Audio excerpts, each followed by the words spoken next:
Hello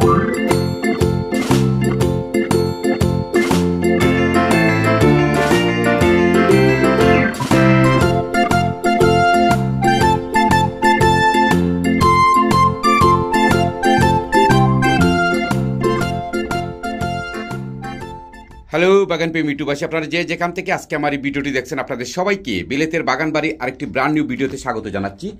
আর আজকের বিষয় হচ্ছে কুমড়া। কুমড়া পছন্দ করেন না এমন মানুষের সংখ্যা খুবই কম। লাউ যেমন পপুলার, ঠিক তেমনি কুমড়ো অনেক বেশি পপুলার একটা ভেজিটেবল। আর এই কুমড়াটি কিন্তু শীত প্রধান দেশে আমরা যারা চাষ করি সেই কুমড়ার গাছ থেকে আমরা কিন্তু ফলনটা পেতে অনেক বেশি হিমশিম খেতে হয়। অনেক সময় কুমড়া গাছ থেকে আমরা ফলন পাই, অনেকেই আবার অনেকেই পাই না। আর আমি এই শীত প্রধান ইংল্যান্ডে অনেক বছর ধরে কুমড়ার গাছ রোপণ করে আসছি এবং ভালো ফলনও পাচ্ছি।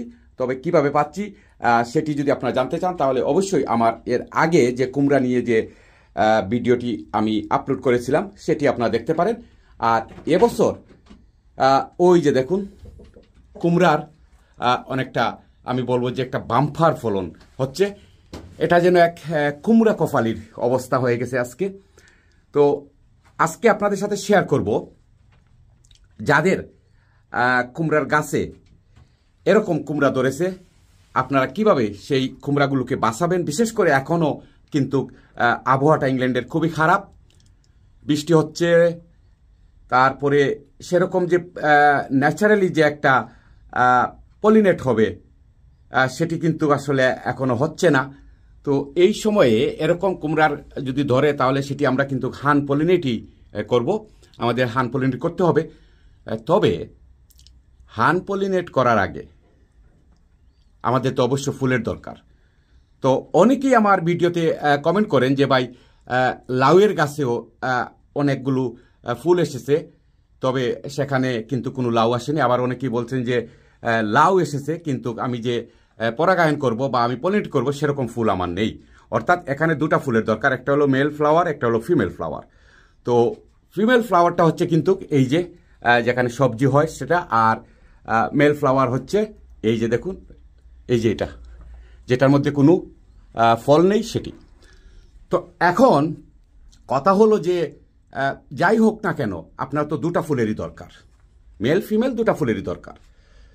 তো এটি যদি আমি আরেকটা বিষয় আপনাদেরকে বলি, এই গাছটি যদি এখন আপনার সামারেও হতো, প্রচুর পোকামাকড় আসতো বা যেসব পোকার মাধ্যমে পরাগায়ন হয় সেগুলো যদি আসতো, তারপরও কিন্তু আপনার বাগানে কিন্তু এরকম কুমড়া বা লাউ কোনো কিছু আপনি বাঁচাতে পারতেন না। তো আপনি হয়তো বলবেন যে ভাই অনেকগুলো পোক তো বসলো, এটা তো পরাগায়ন হয়েছে। না না, আপনার বাগানে যদি ধরেন এই কুমড়াটা ধরেছে, এখন যদি পাশাপাশি এরকম পুরুষ ফুল না থাকে তাহলে কিন্তু এটি পরাগায়ন হবে না। তো অর্থাৎ সেটি আপনি মাঠে বলেন, আপনি আপনার নিজের বাগানে বলেন, বিশাল খেতে যাই বলেন না কেন, আপনার দুটা ফুলেরই দরকার। তো আমরা যারা ইংল্যান্ডে বিভিন্ন ধরনের সবজির গাছ রোপণ করি, সেটি মরিচ থেকে শুরু করে সব ধরনের গাছে যদি পরাগায়ন না হয় তাহলে কিন্তু ফুল ঝরে পড়বে। আবার দেখবেন যে মরিচ একটু হয়েছে সেই মরিচ পড়ে গেছে।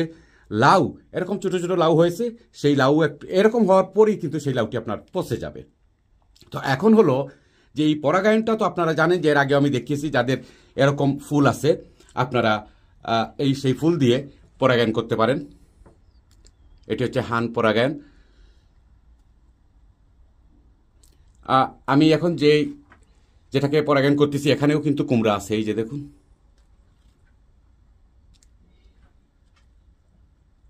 প্রচুর প্রচুর কুমড়া এসেছে এখানে। আমার কুমড়ার গাছে আপনারা যদি এখন দেখেন এখানে যে কি পরিমাণ ফুল রয়েছে এবং পাশাপাশি কুমড়া রয়েছে। তো এটি আমি কিভাবে হলো আমার এত ফুল আসলো, আমি কোন লিকুইডটি ব্যবহার করলাম সেটি আজকে আপনাদেরকে দেখাবো। পাশাপাশি একটু আগে আমি আপনাদেরকে দেখিয়ে নেই, এই যে কুমড়া গাছটা দেখুন, এখানে মাত্র 4টা গাছ। এই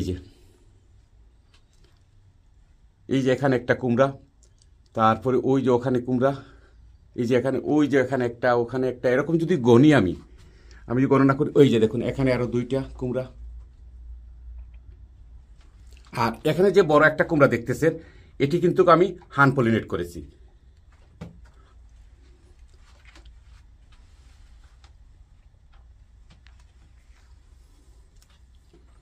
কুমড়া গাছে অনেক বেশি গরমের দরকার হয়। ঠিক একই সময়ের আরেকটা গাছ কিন্তু আমার বাইরে বাগানে আছে, সেটি যদি আপনার দেখাই তাহলে বুঝতে পারবেন যে ওটার গ্রোথ আর এবং এটার গ্রোথ। এই কুমড়া গাছে পর্যাপ্ত গরমের দরকার হয়, যেরকম দরকার হয় এই যে মেলন তরমুজের গাছে যেরকম প্রচুর গরমের দরকার হয়, ঠিক তেমনি কুমড়ার গাছেও অনেক বেশি গরমের দরকার হয়।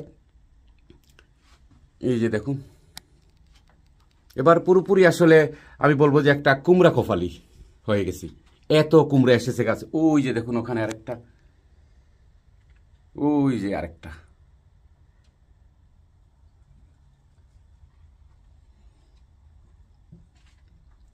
তো আপনারা অনেকেই আমার ভিডিওতে কমেন্ট করেন যে আপনাদের লাউয়ের গাছেও কিন্তু পর্যাপ্ত ফুল আসতেছে না, ফিমেল ফুল আসছে কিন্তু মেল ফুল নেই, মেল ফুল আসছে তে ফিমেল ফুল নেই, এরকম সমস্যা আপনাদের অনেকেরই হয়। আমি নিয়মিত আপনাদের কমেন্ট পেয়ে থাকি। তো আজকে ভাবলাম যে একটু আপনাদের বলবো যে আপনারা লাউয়ের গাছ বলেন, এই কুমড়া গাছ বলেন, তারপরে মরিচের গাছ, শশার গাছ, টমাটোর গাছ, যা কিছুরই গাছ হয় না কেন, বেশি ফুলের জন্য দরকার আমাদের, সেই ফুলের জন্য আপনারা কি লিকুইডটা দেবেন সেটি দেখাবো। আর একটু আমি দেখাই আজকে যেটা বললাম, আপনারা হয়তো বলবেন যে কুমড়া কপালে কি করে হলেন, একটা মাত্র নাকি না, একটা, ওই যে এখানে একটা, 2টা, তারপর 3টা, এই যে 4টা, 5টা, 6টা, ওই যে ওখানে একটা 7টা, তারপরে 8টা, এটা লাগে 9টা, 10টা, 11টা, ওই যে ওখানে আরেকটা 12টা, তারপর এই যে এখানে আরেকটা 13টা, ওই যে ওখানে আরেকটা 14, আর ওই আরেকটা 15।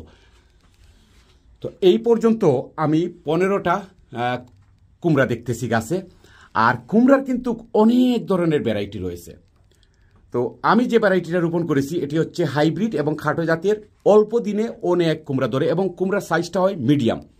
এখানে কিন্তু অনেক বড় কুমড়া আমি করতে পারবো না, তার কারণ হলো যে পর্যাপ্ত গরমের যে সময়কাল সেটি কিন্তু খুব অল্প দিনে গরম, সেই অল্প দিনে গরমই কিন্তু কুমড়া আমাকে হারভেস্ট করতে হবে। তার জন্য আমাকে বাছাই করতে হয়েছে সবচেয়ে কম দিনে যে কুমড়াটি ধরে এবং যেটি মিডিয়াম সাইজের কুমড়া, সেটি আমি রোপণ করেছি। আর যদি আমি বড় জাতের উচ্চ বংশের যেটা সেটি রোপণ করতাম তাহলে হয়তো 2-1টা আসতো, বেশি আসতো না। তো যেহেতু এত বড় কুমড়ার দরকার নেই, ছোটোগুলোই আসলে আমার বেশি পছন্দ, তো আমি এগুলো রোপণ করেছি। আর এইগুলো সবগুলোই কিন্তু আমি কোনো মাঝে মধ্যে 1-2টাকে 1G 2G করেছি। এই যে দেখুন এদিকে আসছে, এই যে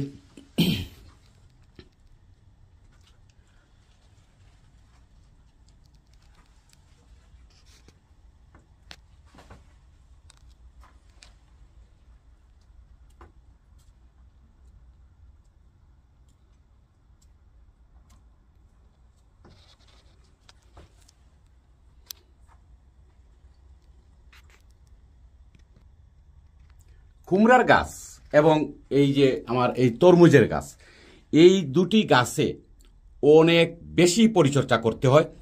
আর কুমড়ার গাছ যখন আমরা রোপণ করি তখন কিন্তু প্রচুর কুমড়া গাছ আমাদের মারা যায়, এটা অনেকেই আমার ভিডিওতে মন্তব্য করেছেন এবং আমার নিজেরও কিন্তু এরকম হয়েছে যে আমি প্রচুর বীজ রোপণ করেছি, তার মধ্যে 10টা বীজের মধ্যে যখন 9টা জার্মিনেট হয়েছে, তারপরে দেখা গেল যে মরতে মরতে 3টা বা 2টা এরকম থাকে। বীজ থেকে চারা হওয়ার পরেই কিন্তু একটা সমস্যা হয় কুমড়া গাছ নিয়ে। তারপরে এরকম যখন কুমড়া গাছ বড় হয়ে যায় তখন কিন্তু সেই সমস্যাটা আর থাকে না, সেই সমস্যাটা দূর হয়ে যায়, গাছ খুবই কম মরে। তবে ছোট থাকতেই কিন্তু কুমড়া গাছগুলো মারা যায়। আসলে ঠিক সেই সময় কিন্তু আমাদের দেশে ঠান্ডাও থাকে, সেই তার জন্য সমস্যা হয়। আবার কুমড়া গাছে অতিরিক্ত পানি হয়ে গেলেও কুমড়া গাছ মারা যায়। তো এই হচ্ছে সেই লিকুইডটি। এই লিকুইডটি আপনারা আপনাদের লাউয়ের গাছে, টমেটো গাছে, যে কোনো ভেজিটেবলের গাছে আপনারা দিতে পারবেন। এটি আপনারা গার্ডেন সেন্টারে পাবেন, তার পাশাপাশি আপনারা অনলাইন থেকেও নিতে পারেন। আর এটি কিভাবে ব্যবহার করবেন সেটি বোতলের অপর সাইডে লেখা রয়েছে। আমার গাছে এই যে এই কুমড়ার গাছটাই যদি আপনাদেরকে একটু দেখাই, আমি তো আগেই বলেছি, এখনও বলছি যে আপনারা দেখুন কি পরিমাণ ফুল এসেছে এই কুমড়ার গাছে। এবং এখানে আমাকে হান পলিনেট করতে গিয়ে, পরাগায়ন করতে গিয়ে কোনো সমস্যা হচ্ছে না। আমি এই যে দেখুন এরকম ফুল নিয়ে আমি পরাগায়ন করতেছি। তো এখন যদি ফুল না থাকে তাহলে আপনি পরাগায়ন করবেন কিভাবে? তো আপনারা এই লিকুইডটি আপনারা ব্যবহার করতে পারেন। দেখবেন যে আপনাদের লাউয়ের গাছে মেল ফিমেল সবগুলো ফ্লাওয়ার আসবে। এটি খুবই ভালো একটা লিকুইড।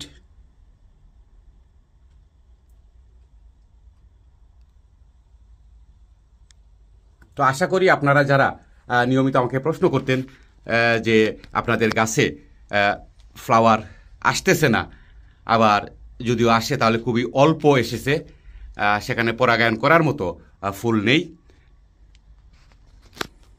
এই যে দেখুন, ফুলের অভাব নেই কুমড়া গাছে। আসলে অনেক সময় হয় কি, কুমড়া আমার নিজেরও হয়েছে, কুমড়া এসেছে কিন্তু আমি যে পরাগায়ন করবো সেরকম ফুল আমি একসময় খুঁজে পেতাম না। কিন্তু এখন দেখতেছি মাশাআল্লাহ এত সুন্দর লাগতেছে, প্রচুর ফুল এখানে এসেছে।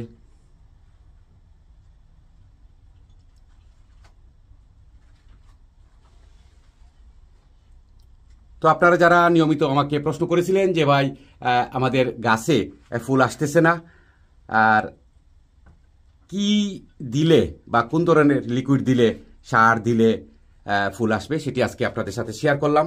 আশা করি আপনাদের উপকারে আসবে।